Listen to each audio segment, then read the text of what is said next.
Good evening and welcome to Sunday Night Satsang with Michelle and John. Hi everybody. Good evening, good evening. I trust you've had a good weekend, restful weekend, hopefully. Hopefully you've all built up some energy for the week ahead. And the week ahead starts with Monday, doesn't it? I think so. And Yep. Monday is Valentine's Day. So Monday is a day of celebrating love. And that's why we thought tonight we'd look at the subject of what is that love that we seek? What is it? I mean, we're looking for it. Most people are. But what is it? What is it that we want? Yeah. Because quite often we have this vague idea in our head about what we want, but we don't stop and actually say, but what is it? Actually? Yeah. What does it really look like? Yeah. And how can I get it? So we thought we'd look at that subject tonight. What is it what is this love that we are searching for? Seeking and searching Yeah, for. that's right. I think it's the motivating force underlying most people. I mean, if you think of a goal, for example, a goal of achievement, why do we want achievement? Yeah, so we'll be appreciated. Correct. So people will love us if we achieve. And we adjust our behavior and do stuff so that we can be loved. Yep. So that's why we looked at that tonight. So welcome. Sorry we weren't with you last week. We were away up the beautiful garden route and we just didn't have the strong enough signal. No, it's very weak. But we're back. Yeah. We're back. Hopefully you missed us. We missed you. So welcome. Thank you. More people are joining here. Hi Hello everyone. Merlene. Hello Welcome. Paula. I see Claire there. Hi. Yeah. Agatha, Agatha. all the way from London. London, yeah. London town. Bet you London's a bit cooler than here. Hey? Yeah, Tonight's it's been warm. actually quite humid today. Very muggy sort of today. Hey? Yeah, it is, yeah. Yeah. So welcome. And please type comments. We love getting comments. Tell us where you are from, where you're watching from. Tell us how you heard about us if you are new to this platform. And if you have any questions, please type them up. Because from the questions, we don't answer them while we're live because we're actually live from a cell phone and we can't type on that while we are live. But if we see them, we might be able to answer them after. and we'll definitely answer them after. Michelle's very good at going through the comments afterwards. So please, we love getting your comments and thank you for all the hearts we're receiving. We love getting hearts and the like button, and also share. Please share because it really does help disseminate this into a wider audience. So I think we are a bit shadow banned on Facebook because we've got the word freedom in our Awakening. and awakening and freedom. And those two words, the two words that you want to have. yeah, they're not exactly Facebook isn't exactly happy with those Not two happy. words. No. So but by sharing it, It you helps. do get it out there. So if you can do that, that's really, really great. So welcome. Thank you for being with us tonight. This is our weekly recharge, isn't it? We recharge our soul. We reconnect with spirit. So let's start out as we always do by gently bringing our awareness into the present moment, into the here and now. It's the only place that's real. It's the only place where you can actually truly experience love is in the here and now.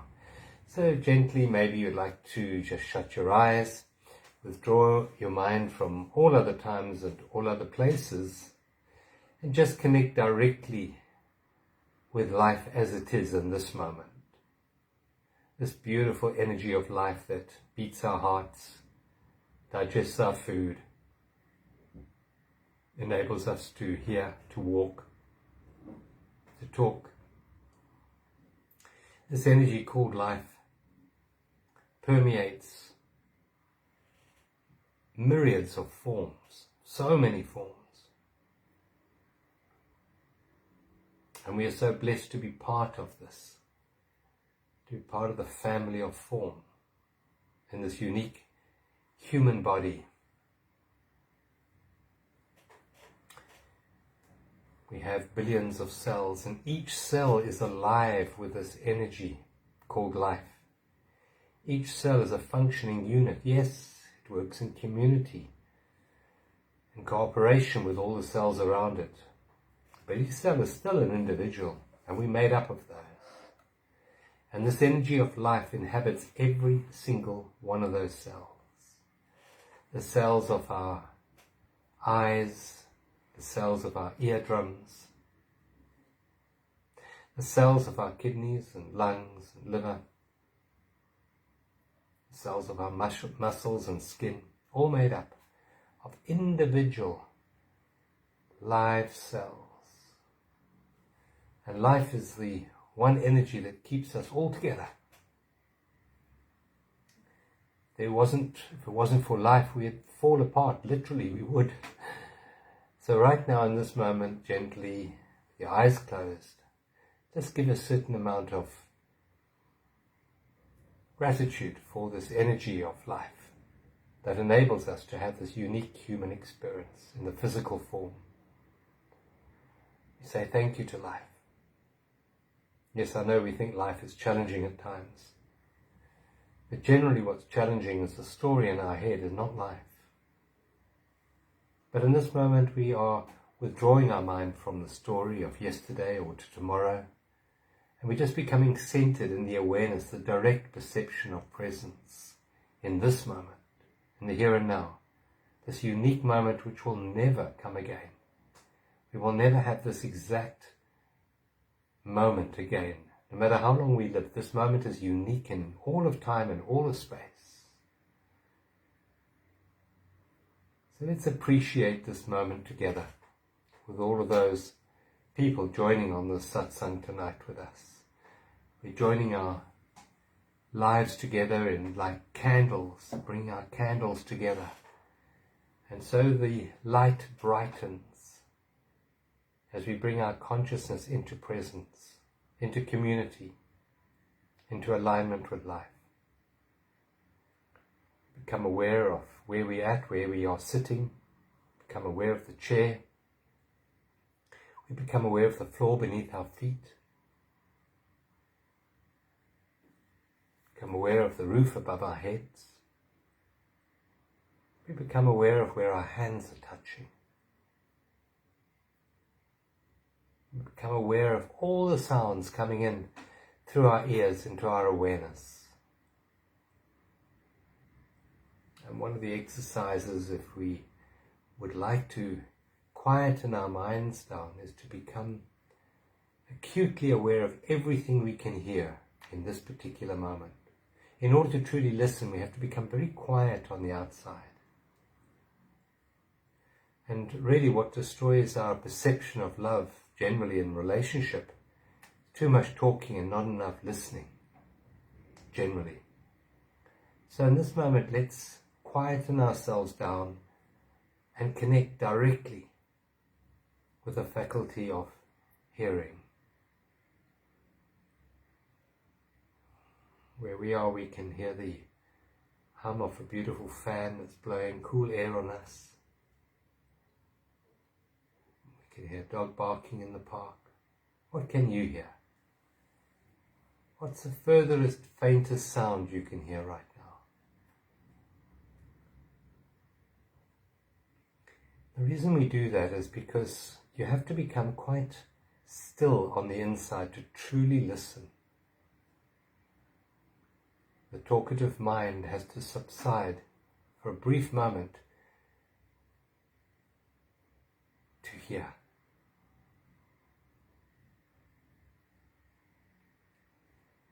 Become aware of the breath. Once again, it's a gift from life. It's not something we have to concern ourselves with. We don't have to worry in the morning, am I going to remember to breathe today? No. Life does that for us. Thank you, life, for breathing me. And thank you, life, for bringing the amount of oxygen I need. Thank you, life, for creating trees and plants and bushes and flowers that give a radiance of energy into us that we're able to use for our metabolic processes. Thank you, life, for this breath that I'm taking right now, just this breath. Thank you. And as we say thank you, so we feel in our hearts an opening, a shifting, a greater sense of connection.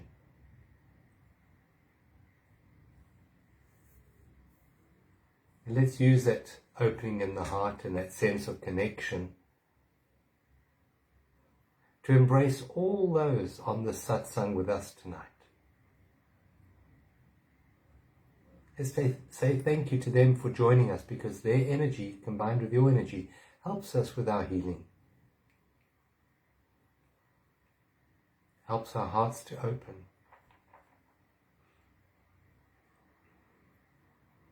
Where two or more gathered, there I am. The I am is the great I am, the Aya Asha, the eternal I am, which is love. So in this moment we feel our hearts opening, and we connect with everyone on this call, and we feel a sense of community, of connection, of empathy and compassion with all those on this journey with us. It's not an easy journey. And there are many trials and tribulations that we go through on this human journey. But when we have support, when we have energetic support, when we have the support of a community that is love-based, we're able to transcend these challenges of life so much easier.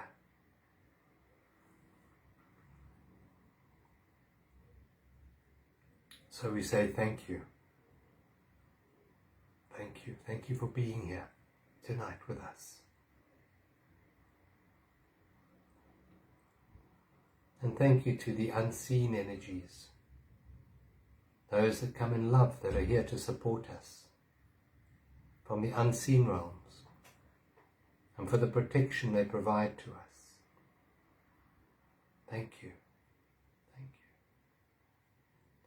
Now let's take a very deep breath in, drawing the air right the way down to your toes, blowing your tummy up like a big ball. And then as you breathe out, just relax your shoulders, your neck muscles, release all the stresses and strains from your forehead and just let it go, surrender.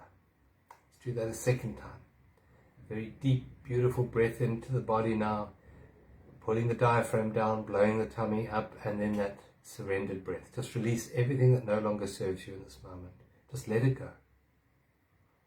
Take a third very deep breath in, deeper than all of the others, right down to your toes and up to the top of your head. And then sigh it out, a lovely sigh, let it go. And gently, when you're ready, you may softly open your eyes and just look around and see if the world looks a bit more lovely than when you closed your eyes. In other words, start seeing with the heart rather than the judgmental mind. Thank you for joining us tonight. Thank you for being here. That was lovely. Thanks, John. Hi, everybody. Good to have you with us. So, we're going to talk about love. So it's a week of love, actually, because tomorrow is Valentine's Day, which is kind of a celebration of love. And then on Wednesday, we have a full moon in Leo, and Leo rules the heart. So it's definitely a week of love. So we're going to talk about what love is and what are we actually seeking for when we're seeking love. So just astrologically, we have a lot sort of confirming that this is a time where we're stepping into higher states of love, and that's what's going to basically equalize things. So what we have at the moment is we've got the two planets, Venus and Mars, which is the masculine and the feminine, together. They're usually together for a couple of weeks, and this year they're together for a couple of months. So does this week, is it an orgasmic experience? It could be, hey? So these two come together, and it's basically, the way I see it, is balancing the masculine and feminine. So, you know, as we've discussed quite a lot in the past, the energy on this planet is very out of balance and has been for a very, very long time. And so it's kind of it's the energy of bringing masculine and feminine together. They come together in an earth sign, in Capricorn, and Capricorn's about building a new future based on responsibility, based on maturity, based on the mature masculine and the mature feminine coming together and saying, okay, what can we build? How can we build something new? And it's with everything else that's going on as well, with the North Node that's moved into Taurus, which is ruled by the planet Venus, which is the planet of love. There's a lot of energy that's saying this is a time to actually come together in love. So we're going to talk about that. So I'll do a full moon whole thing maybe tomorrow if I can. So that'll be on Wednesday, full moon. That's coming up, and the full moon will be on the day where where Venus and Mars come together exactly. So it's a very accurate kind of alignment on that day. So can I ask a silly question? I thought Mars was about war.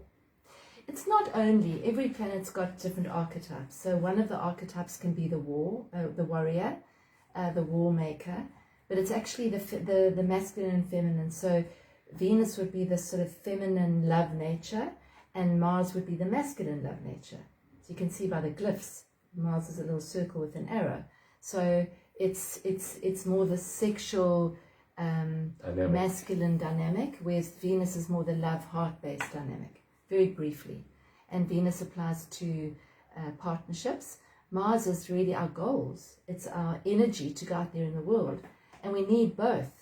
You know, we need masculine and we need feminine. We can't just have the feminine energy. There's a time where there's actions needed. That's Mars. Mars is the planet of action, and right now they're in Capricorn, which is about mature action, not just going off willy-nilly, kind of impulsively doing stuff, So but actually really thinking about. How will that influence the truckers in Canada? Well, I think that there's a lot of love there. It That's does what I'm seem, it seems a finding. very, very mature Yeah, it seems very protest, mature. very I mean, mature, yeah. I've listened to, contrary to what they're reporting in the mainstream, a lot of people are saying, that are reporting from there, saying that streets have never been cleaner, and there's a huge amount of love and companionship, and they're lifting each other up, and they bring each other food, and so I think it is being done in a relatively responsible way. I'm sure there's always going to be one odd person that maybe isn't, but generally it's a responsible protest. Yeah, it's good. And this is all about awakening. So they're protesting for peacefully about what they believe is right for some of the people. That word freedom. Yeah, freedom. Freedom. Yeah. Isn't that something we all yearn for? Yeah. Yeah. And we're in a lot of. I mean, we're in a state of evolution at the moment. Yeah. And we've spoken about that. And the other thing that's, just before I move on, is we have Pluto and Mercury together, and they are also in the sign of Capricorn, and that's intense. So intense, possibly arguments, intense words, intense thoughts, where you find you have a thought and then it's difficult to detach from that thought. So if you have been going through that, that's very, very accurate right now. And that's also something to just be even more cognizant of it. Take deep breaths before you respond.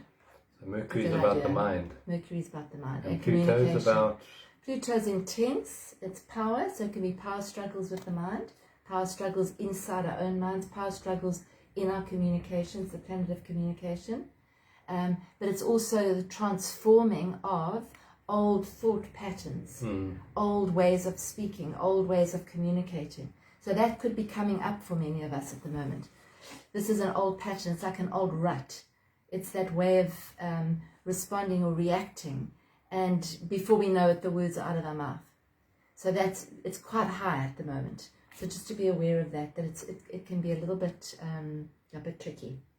It's interesting because we've spoken before about the path that we're on at the moment, which is splitting. And on the one path we have the fear controlling the narrative, and the other one is love. Sort of, I don't want to say controlling, not controlling, but love is in imbuing the choices that people make. And the one thing that is fear-based is generally the mind. Oh yeah. The mind is very much controlled by fear. And, we've been brought up in a society that honors the mind and honors thinking. In fact, we're trained to think clearer and to think more logically, and to think, and thinking is equated with success. But the very essence that we seek is love. And the biggest shock is that love is not to be found in the head. Not at all. And in fact, the less thinking we have, the closer to love we become. That's the actual truth of it. So all the programming that we've gone through in our whole lives that teach us to think and actually puts a high value on thinking is actually blocking us from what it is that we're really yearning for, which is love. And as we started out right in the beginning, most of our achievements are ultimately done to bring us love. Yeah. So we're achieving through mind, through fear-based mind generally, to try So and that get we love. can get love. It doesn't work that way. So Yeah. this process, you mentioned we're going through a process of transformation at the moment. And this transformation is from the thinking mind, fear-based mind, the judgmental mind, to come back to love. Now, love is not something to be strived for. It's actually a coming back to. It's like the breathing, the in-breath and the out-breath is not a doing. It's actually coming back to the quietness within us. And that's really what love is. Love is coming back to the quietness within us. It is. It's coming back to it, isn't it? Coming back to it. It's not yes. something we tend to look for it outside of ourselves. Yes. But it's not. No.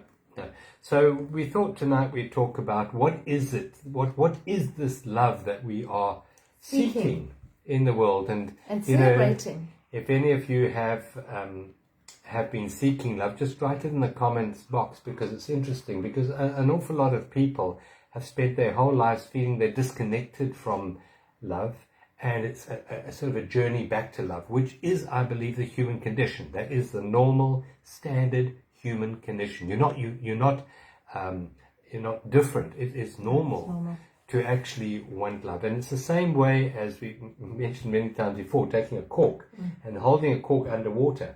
It's not its natural state. No.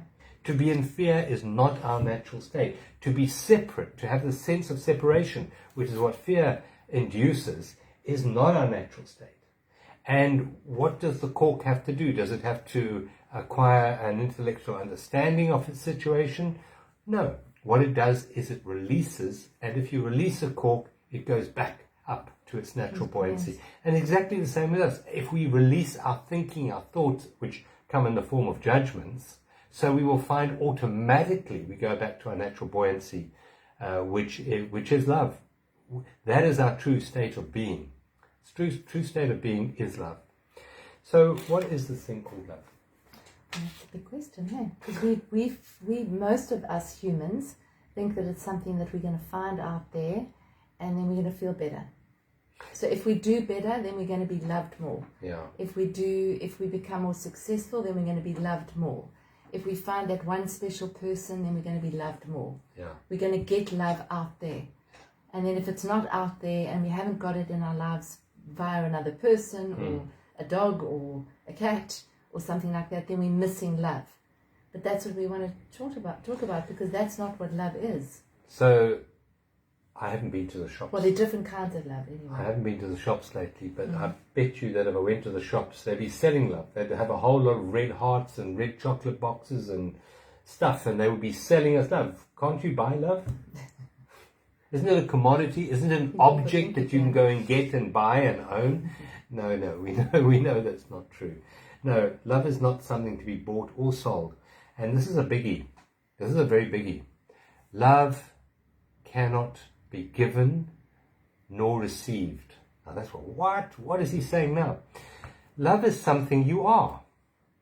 And so it's the perception of separation that creates the anxiety, the depression, the anger, the fear within us. So instead of looking, how can I give love more and how can I get love more, the question should really be, how can I open to the true essence of life? How can I open my heart to my true essence? And my true essence is the same essence in another. Love is the recognition of oneness. That is what love is. The mind, on the other hand, has a self that is separate from the other. The heart, on the other hand, as we open our heart, we let go of that barrier to love. We let go of the misperception that we are separate. I mean, Jesus, 2,000 years ago, said, love thy neighbor as thyself. What was he saying? He was saying, love the other as yourself, as it is yourself. In other words, there's only one being. I am that being, you're that being. The other is also that being, the same being. You see, being is not an individual object. Being is the true state of unconditional consciousness. You can call it spirit if you like, you can call it life if you like. That is common to everything. There's not one being and another being. There's one human being and another human being, but the being part is that which combines and joins us all in one family. And it's the recognition of that commonality of essence within us all. It's the recognition that we then open ourselves up to experience love through. So it's really the clearing of the log out of our eye. And as we clear that misperception out of our eye, we automatically experience the true state of being, which is love. That is what, when we hold that cork underwater, we let it go, it goes back to its true state. When we clear the misperceptions from our awareness, we go back to our true state. It's interesting because you can't. I think we think as humans that we can clear the misperceptions with our minds, but our minds are always by understanding it and by looking at it and saying, yes, I did this and you did that, and we'll clear it out. We think we can actually clear all of that and come back to love like that, but it can't, because the mind is dual. Yeah. So the only place you can really reach that bliss, loving, we are one state is when you're not in duality. That's right. Which is when you're not in your mind. Yes. The mind is dual, as you're saying. The mind is always polarized, positive and negative. And what the mind does, the mind makes an object of love. It's something that you get on Valentine's Day. It makes an object of love. And as such, it has an opposite. You have love and you have hate. The moment you make love into a somethingness, you automatically at the same time have an opposite. You can't have an inside without an outside. You can't have a top without a bottom. You can't have a mountain peak without a valley. In duality, there's always polarized opposites. Now, I'm going to suggest that that is not the love that we seek. We do not seek the love of duality. We don't seek conditional love. What we really seek is unconditional love, isn't it? If you really think about it. Yeah, and I mean, also English is very, very limited in terms of what because I mean, you've got Eros, which is what we're talking about with most of Valentine's Day, which is I love you in that way, in that love romantic way, and I'm going to give you 12 red roses and we're going to have a lovely dinner and light some candles. That's Eros. That's that love. But there's agape and there's other forms of love. And we just sort of say, I love ice cream, I love the sunset, I love you, and I love this dress. It's not the same. So I think it's also quite important that we see the difference, because agape is more that I see the love in you, because we are not separate. Yeah. And the difference between Eros love and agape love is that agape, Eros love is very much about specialness. Yeah. It's about making something special. Person. That one thing, or I love that vase. It's a special vase. Whatever it is, it makes a specialness out of an object. And that's fine. Have that experience. It's wonderful to have something that you make special. It's wonderful. But if that specialness isn't underlaid by a transcendence, then there will be illusion in that particular misperception. Because love transcends objectness. Love, the true love that our heart yearns for, is not the love of objects. And we make people into objects. And how do we know that we've made something into an object? Whenever you attach a me, mine, or mine to it, then it's an object. Because suddenly it's a somethingness that I own, that I have a sense of self to. So that is an object love. And it's great to have that experience. As you say, it's the romantic love, it's the erotic love, it's the sexual love, which is about ownership, having your needs met from that object. And it's conditional. And that is a conditional love. It has to be, because it's just of the nature of what it is. Yeah. It's conditional. If you do this, then I love you. If you don't do this, then I don't think I do love you. And that's why in relationships, it's often very, very close. Love and disdain, or love and hate, are quite close. So you can be very close and then very far away. And that's because there's a conditioned, I expect you to do this, that, and that because you are my X, Y, Z. Yeah. You are my father, therefore I expect X, Y, Z. You are my boyfriend, therefore you should be doing that. Yeah. You're my child. So there are conditions there. It's not unconditional. Yeah. I know a lot of parents think they love their children unconditionally. Yeah. The love we have for children is a unique love. It's not the Eros love, and it's definitely not the agape love. It's somewhere between. but we still love them because they're mine. And yet in that parent-child relationship, there is an opening in the heart, which if you look deeper, you can find that transcendent love. If you remove that sense of objectness, of me and mine, if you remove that, while your heart is open, you can find that transcendent flow of life. And it's even which is deeper. love. So it's not you're not pulling away. It's not becoming a detached deeper. love. You're actually going deeper. You're going deeper. So you're becoming more vulnerable. You're opening up more. I see love as an opening. Yeah. And the opposite is a closing. So as soon as you open, you are opening to that other person, and you're dissolving the barriers that exist between you and the other, which there actually aren't any barriers, but you dissolve them when you start to actually open. It's dissolving the Because it's just misperception of conditioned. separation. It's that conditioned mind that's creating the barriers. Yeah. And the one way to tell the difference between the love that our heart seeks and the pseudo-love of the mind, of objects, of ownership.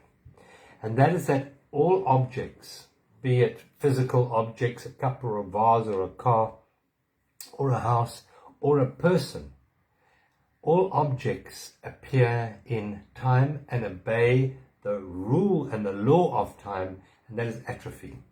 So everything in time is born in time. It has a moment of appearing and will disappear in time. That's object love. And it's great to, when something is born or you get something new, it's really great and exciting. But just know, Wayne Dyer talks about life, that form of life, a form, not life itself, but the form of life as being a sexually transmitted terminal disease. And that is true. I mean, the moment we're born, we're on the pathway to dying, and it is sexually transmitted. And so everything in time will die, and with that dissolvement, with the form dissolving, there will be pain if there's an attachment to that object. So that's the end of an illusion, and it was the illusion that that object was giving me love. And with the dissolution of that illusion, there is always pain and suffering. Now, it doesn't mean that you don't participate in that human drama. Participate fully in it. But if you can, moment to moment, anchor your awareness in something deeper, something more real, something that transcends time, something that is timeless, you can start to love deeper. You can start to love in the human way deeper, but without the fear of the loss. Yeah. Because true love is timeless. And the only thing that is timeless is presence. And the only place you can find presence is here and now. So when you make there and then more important than here and now, you are entering a state of illusion. And with that illusion will come pain and suffering, because that's the nature of illusion. So what is timeless? I mean, have we ever experienced that? Have you ever experienced timelessness in your life? Yeah, usually when you're in nature, when I'm in nature, where there's just that complete, it's a surrender really. For me, it's a surrender. So timelessness is a surrender where the mind just goes away for a bit. Whether it's for a minute or whether it's for a second or whether it's for an hour. It's that space between the sounds. It's the space between the notes in music. It's those little moments where you don't have that conditioning. The mind is quietened down, and you're just allowing. You're marveling at what's around you. You're just here. You're not thinking. For me, that's what it is. It is, yeah. See, and the mind, open. The mind is what blocks us from love. I mean, Rumi says our task is not to seek love, but seek all the barriers within us to love. And the only barrier, there's only one barrier, although it comes in many different forms, and that is the mind, with its 60,000 thoughts every day, because every single thought is a separation from love. Every thought is a movement away from who we really are at our deepest level. And if we think of this timeless state, we've spoken about it before, You know, if you fall in love with someone and you go to dinner and you're looking across the table, there's a candle and maybe some wine or whatever, and there's just a state of no judgment in that moment. There's a state of acceptance, there's a state of appreciation. You're completely listening. Correct. You're in a state of listening rather than having to talk. You're Although looking without judgment. on the first date, some people talk too much. Yeah. Have can nervousness. happen. Yeah. But if you're in a state of just open receptivity to this moment, not concerned with yesterday, not concerned with tomorrow, but you are fully immersed in what life is gifting you in this particular moment, your heart opens.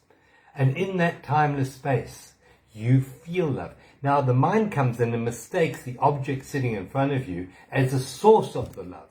And it wasn't. It was just the gap, as Michelle said, the gap between your thoughts that allowed your true beingness, which is love, to come up into your awareness. So for a brief moment, you were experiencing your true essence, and you were possibly perceiving their true essence as well.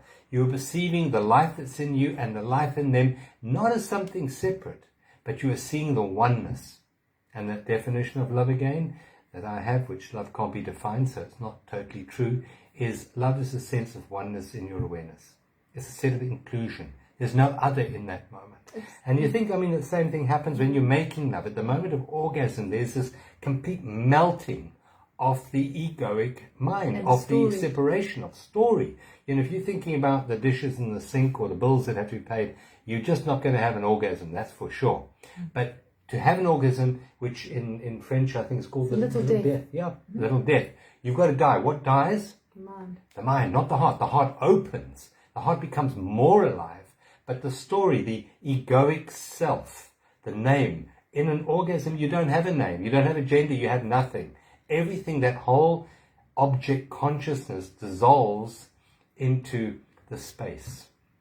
Yeah, and I think that it's the sort of the formless and the form, isn't it? Because Yes. from early life, the very first time when you're a tiny little child, and you see this thing fluttering around with wings, and your parent says that's a bird. From that day onwards, it's a form and it's got a name and it's got a. Whereas before that, it was just this incredible thing that you were watching. Manifestation. It didn't have it was form, but it didn't have judgments, it didn't have conditioning, it didn't even have a name. Whereas what we do is we name everything. So it's very conditional. So it's almost that the more we can actually take time to really be quiet and just to be and to notice the thoughts, because it's not as if you can just suddenly switch your mind off either. It's not that easy to do unless you're practicing. Yeah. Because we'll actually try and fill those spaces with something. Or we'll get annoyed, or we'll get bored, or we'll stop because we want to check something. So it's to allow ourselves to go into that formless state more often, so that we can actually create that sense of openness throughout our lives, so that it doesn't, so that we're actually living in that slightly more open, loving space. So we're connecting with that truth of who we are. Yeah, because the mind lives in a conceptual universe. Yeah. It doesn't live in a reality. Yeah. The reality is only ever presence, with no labels, no judgments. The mind lives in a conceptual universe as objects with labels attached to them. And we know it through the label, not through what is actually here in front of me in this moment. And the love that we are yearning for is to dissolve into that oneness. And the only time we can dissolve into oneness is when we release our identity to the thoughts that we're thinking. Yes. Because the problem is it's my thought, my perception. And the idea of me being in my thoughts is a barrier to what you are seeking, to that love that's in your heart. Love is the dissolving of those perceptions, of those judgments, of those preferences. And what the mind always wants, another thing, the mind always wants more. Mind always wants more. It lives in a more universe. It wants more. More time, for example, more relationships, more food, more whatever, more. The love, and Kyle Gebran and the Prophet, and if you don't all own that book, then please rush out tomorrow and buy it. The Prophet, it's beautiful. He says there, love has no needs, for love is sufficient unto love. There is no more in love. There's no more. It is already complete. It's already, the depth of being is complete. And here's the truth. You are that. You are complete. You are the depth of perfection already in this moment. Just pretending that you're not. So it gives you pain and suffering, and that's fine. It's your creation. You're just pretending not to be loved. And it's that pretending not to be loved that gives us the human drama. And that's why we come into the cinema called Earth, so we can have drama. Yep. And only when you've suffered enough will you let go, will you release that cork, will you release the judgments and the preferences, and you will automatically come back home to what you always have been, which is love. So, we ask the question, what is this love that we're seeking? And the question that goes along with that and has to be answered in conjunction with that is, who are we? Who are we really? Not who we think we are. Not the name, not the gender, not the race, not the achievements. Who are we? Who is that has all of that? What is that underneath that? Yeah. And in answering that question, you come back to love. You come back to that true essence. And love is not separate. So you find yourself in the world around you. You find yourself in the other. Whatever the other is, the cashier at the supermarket. You find yourself in that crooked politician. You find yourself in that beautiful bird and that butterfly, in that tree, in that river, in that ocean. You find yourself there because it is one. That's who we are. We are that. Formless. Manifesting for a brief moment in time and space as the form. And the way you can see that, for example, the analogy I like using is the ocean. The ocean is being, and then it manifests as a unique wave. And there are many different waves. The wave goes. Correct. The wave's born, the wave dies, the wave gets bigger, or whatever, comes and goes. But the ocean always remains. And when we get caught up, for example, with Eros love, we focus only on the form, only on the wave. And that wave is always in a process of dissolving. And so it's that fear of loss that underlies and robs us of the full experience of that wave. When you know yourself to be the ocean, you can enjoy with a far greater depth of experience the uniqueness of every wave, because you do not fear its dissolvement. And that is the love we seek. We seek the love of the ocean, and the love of the ocean is our true essence. That's the love that we seek. Not out there in time. You don't need to be more of it. You are it already. It's a case of releasing and coming back to your true essence. Releasing what? Releasing our judgments, our thoughts, and coming back to the awareness behind the thoughts. The fact that you're thinking means that there is an awareness underneath the thoughts. And it's who we are all the time. You cannot not be awareness. If you didn't have awareness, you couldn't experience anything. That's the truth. Even when we say, I love myself, or who is the one that's wanting love? It's like a dialogue, isn't it? Yeah. You're having a dialogue. You're saying, I love myself, and then I don't love myself. And I love this about myself, but I don't love this about... Who is the I that's doing the loving and the non-loving? It's to actually see, who are you? Who is that? What is this dialogue? How's this dialogue happening? Because we're one. We're all one. We are full and complete. But we have a dialogue, which means that there's a separation. There's me, there's the true loving, loved, whole, complete me. And then there's voices in my head, like the roommates that Michael Singer talks about. Roommates. The roommates in the head, which says, no, you really should have done better there, because you're not really good enough. You're not really loved. So it's just to notice that who is it having the dialogue. And then underneath that is the awareness of the dialogue. And the awareness is you. It's the true essence of consciousness. The awareness that is it. It's the awareness of the dialogue. Not getting caught up in which dialogue is better. No. Or which entity in you has a more valid point of view. No. It's just the awareness that there is this dialogue going on in our heads. And that awareness is love. It has no judgment. That is what the true love that we yearn for is, this complete neutrality of space, of timeless awareness. That's the love that we seek. And that love is seeking our homecoming, home out of the mind, back into what we put the physical sort of love as in the heart as a center, as a focus for that. But in fact, it is all that is. Love is all that is. It isn't only located in certain places or in certain people or in certain situations. It is the all that is.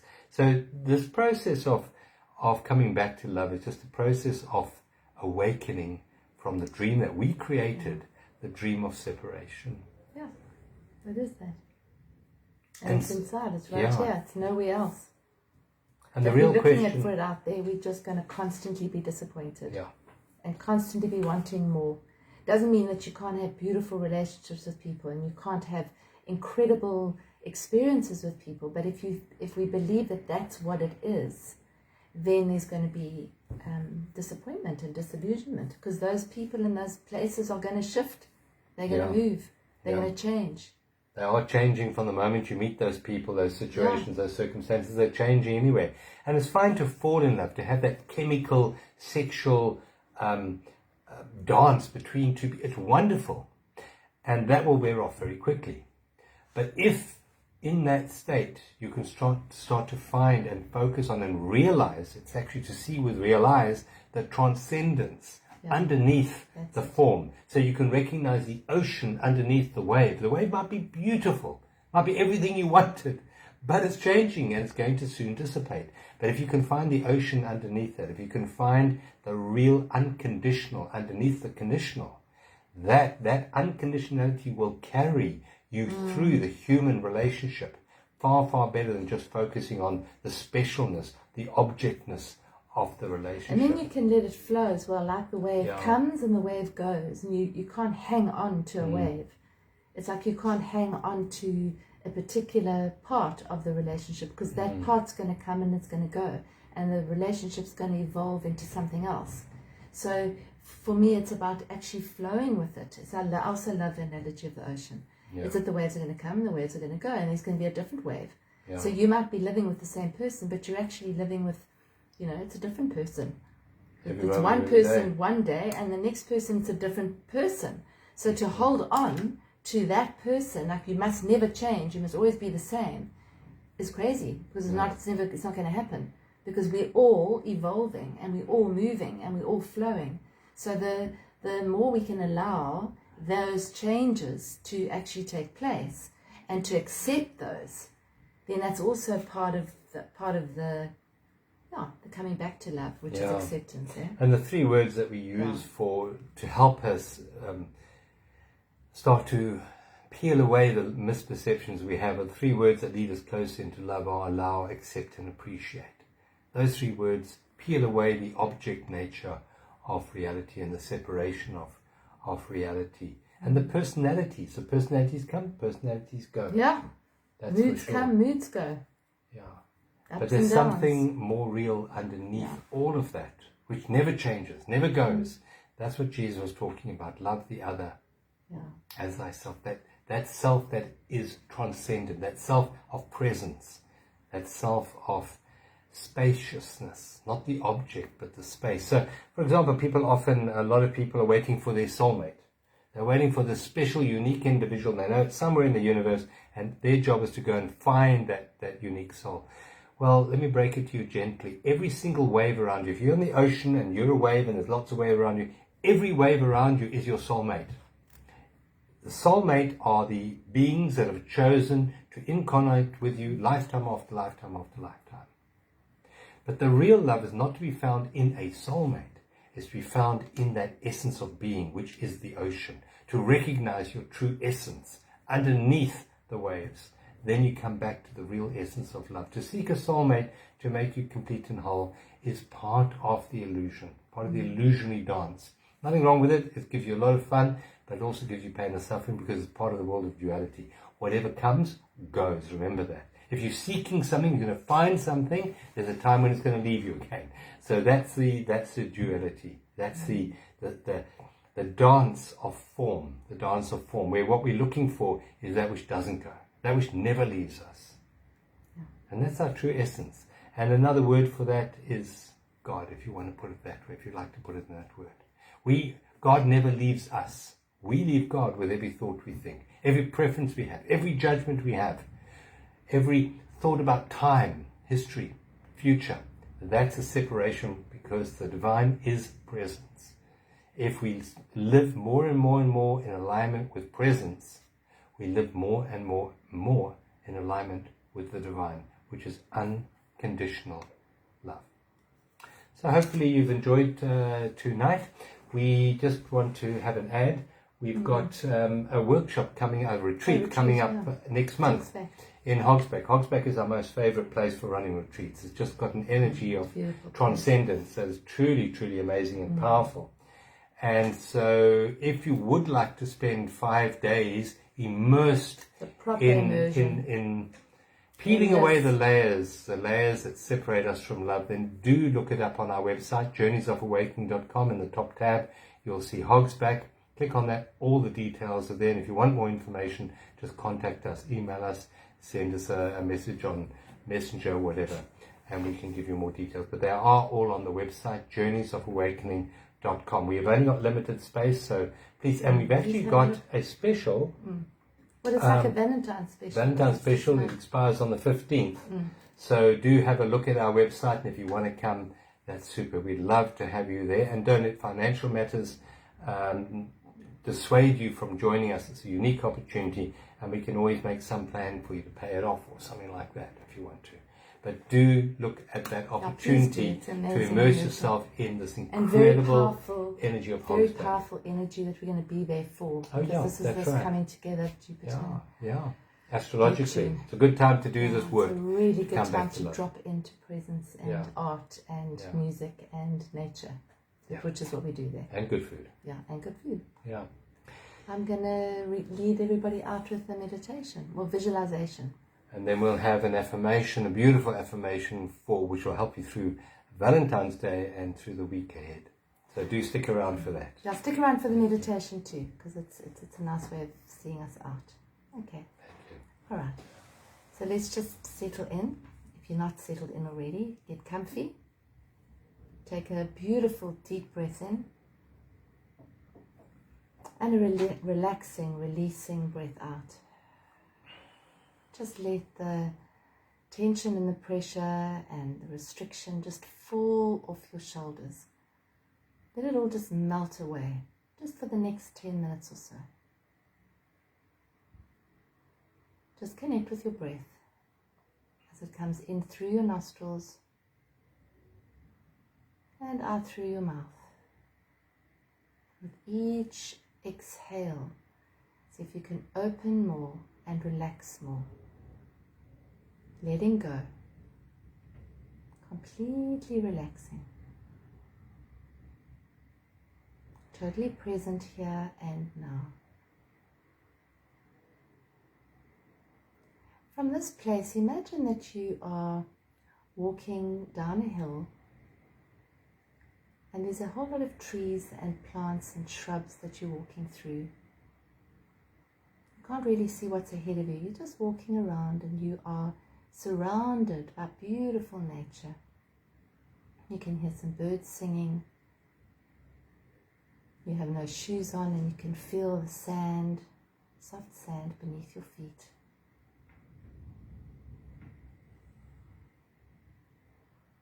Just get a real sense of where you are.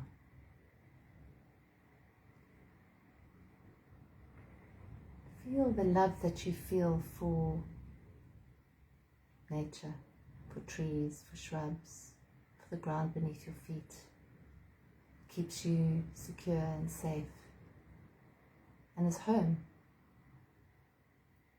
And you start to walk a little bit further and you come through a clearing in the bushes. And there in front of you is a beautiful, beautiful cove, a sea cove. It's sunrise or sunset. The water's pink, peach, maybe with colors of lilac, gold and yellow. You start walk down to that beach and you feel the beach sand beneath your feet. Feel the gentle sun filtering onto your skin. You feel alive, you feel the aliveness of this scene. You walk closer to the sea.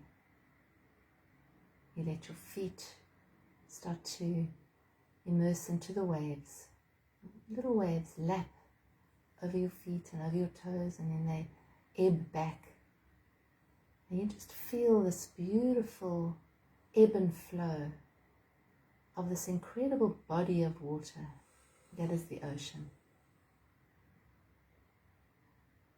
You're fully connected with the elements of the earth and water, the feminine elements. You start to wade into that water. It's beautiful and warm, very pleasant, very calm, very, very peaceful. And you're about waist high. You decide to lie back on the water and let the very gentle waves just move beneath you. Allow yourself to float with your arms open, face up to the sky, completely surrendered, completely in the moment, feeling the gratitude that you feel for this beautiful place. As you're lying there, you feel the sun on your face. Because it's sunset, you're able to look almost directly at the sun. This beautiful fireball that keeps us alive, that lights our way, keeps us warm, helps to grow all the plants that we need on our planet, invigorates us, nourishes us, vitamin D.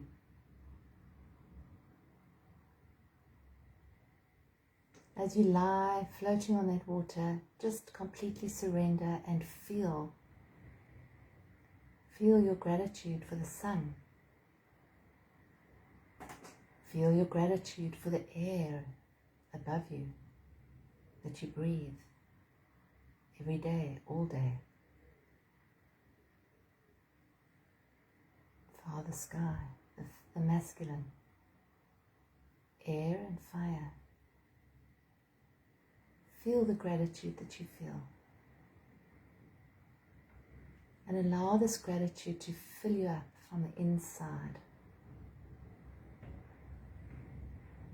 Breathe into your heart as you breathe in gratitude for this moment. And you can repeat the words to yourself. I am surrounded by love.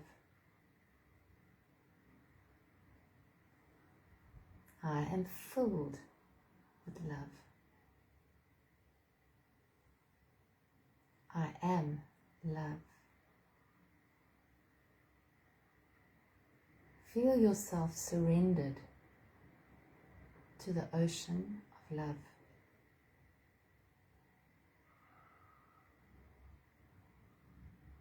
Feel yourself aligned with the elements, with all that is. I am surrounded by love.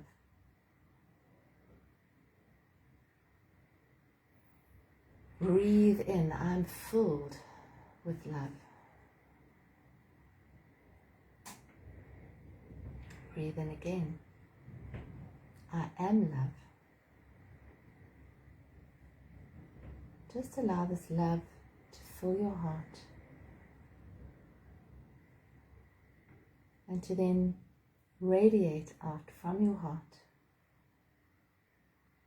to the rest of your body, to your arms, your fingers, your legs, your toes, top of your head. And then allow it to radiate further out into the ocean of love.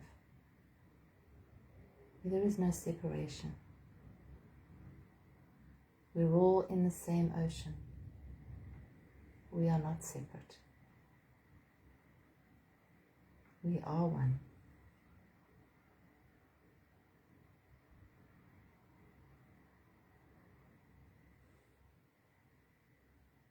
And then gently start to imagine that you are drifting gently back to shore.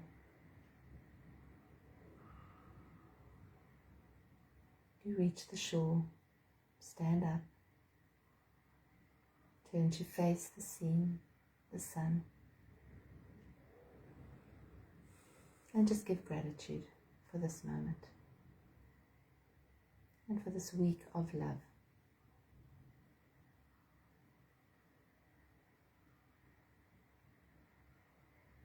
Take a deep breath in and a releasing breath out. Another deep breath in and a release breath out. And open your eyes when you're ready. Isn't that lovely? Could have stayed in that sea all night, hey? So beautiful. Isn't that lovely? So the affirmation for this week coming up is? I now fall in love with the love inside of me. Yeah, there we go. It's beautiful. I now fall in love with the love inside me. Isn't that beautiful? When you come from a position of knowing that you are love, the world around you changes. You stop seeking it, you start radiating it. I now fall in love with the love inside me. I'll take a photograph of this and put this on the page below in a few moments' time. So you can use that affirmation for the week coming up, the week of love. Thank you for joining us tonight. We love you all. Take a look at our website, journeysofawakening.com, and we look forward to meeting up with you next Sunday for Sunday Satsang with John and Michelle. Thanks, everybody. Thank you. Lovely Nighty to have night. you with us. God Love bless. you all. God bless.